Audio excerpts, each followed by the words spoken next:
G. Right. Goog. The other thing that's kind of scary also is Picasa actually has a custom web browser built into it. And so anytime you see custom web browser stuff, it usually means that they took a web browser object and stripped some protections off of it. And so instead of loading a Flash object like Nate just talked about that's going to steal all your data that's basically supported by Picasa, you could also throw client-side script in there as well. Right. And so depending on the protections of that browser mechanism. And who knows what this browser mechanism is, right? Maybe it's the simple .NET class that allows you to just interact with IE through it. We don't know because, you know, Picasa is not open source. But think about this, right?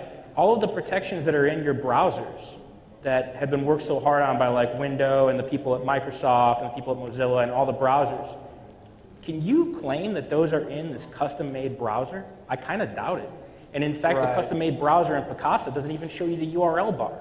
So you have no idea where you're pulling this information in from. So it's a pretty scary attack vector.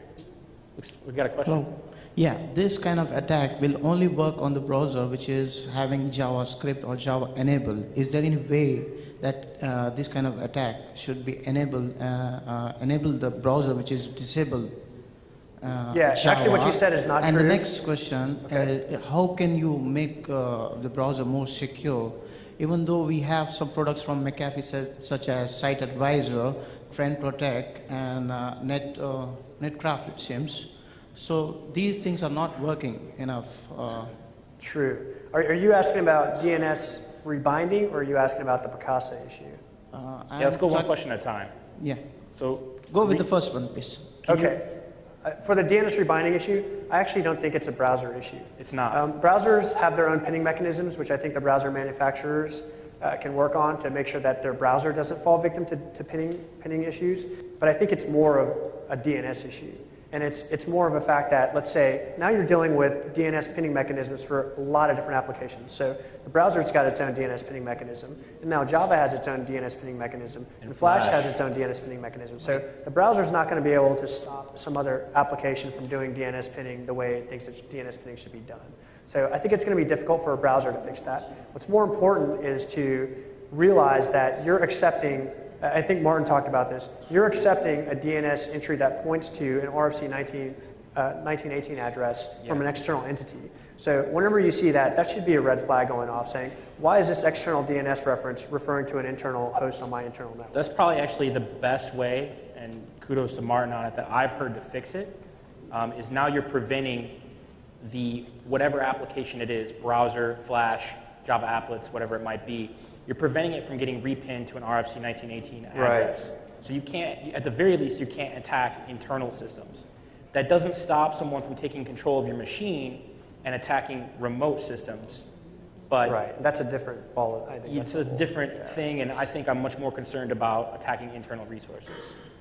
Okay, so there is no possible way to enable JavaScript on the client. Well, you can't control the specific. Well, you can control the specific. We have different issues with the BHOs. We can exploit it.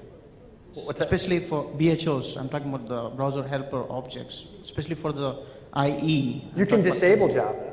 You can say, hey, I don't want Java to run on my machine, which is what I do. Java applets altogether. No, I'm talking about, is there any way that we can enable it?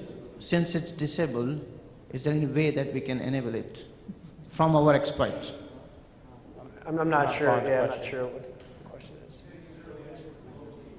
Enable the JavaScript, break into the security levels. Okay. Well, there's two different things. If you want the remote execution and you want to ferry the results back, you're going to need some way of ferrying it back. So it doesn't have to be JavaScript. If you declare it public, you can actually probably use Flash to do the same thing. But JavaScript makes it a lot more easier to remotely control. And the other issue, like what Nate's talking about, is actually a URI issue. So it doesn't require JavaScript. It doesn't require client-side scripting.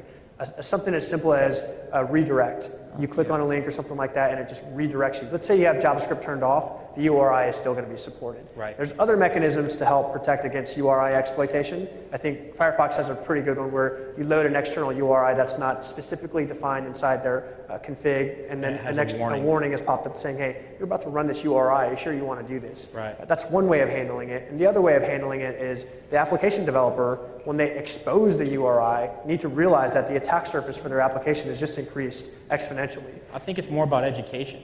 I mean, when you think about it, is there any real reason why you really want Picasa to have a URI in your system.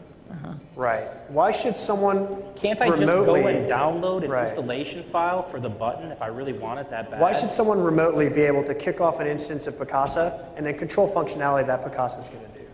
That's probably the big question that application developers should ask themselves when they expose a URI. Thank you very much. Yeah. We got a couple seconds here. Yeah. Any other questions at all? Anyone else? Bueller. All right, so for anyone that wants some details, I know I kind of breezed through a kind of complicated attack here. We're going to post tonight on our site, which is xs-sniper.com, and I'll post all the glorified details of it. Eventually, we'll probably release the actual flash code and things like that, but I can't be bothered with that tonight because I'm planning on going to the after party, and I'll probably not be able to do that after the after party. So, Okay. Yeah, if you have any other questions, just catch up with us outside. yeah, we'll be around. So, Yeah, you may want to give this to the guy who asked the question. yeah, who asked the question? Okay, well, Who asked the question? just now somebody asked a question. You want your Panda Yeah, internet Panda- security? Yeah, go yeah, ahead. yeah. You won by default. Okay, thank you very much then. So, well, there's a tea break at the right now, so please come back by in about 15 minutes.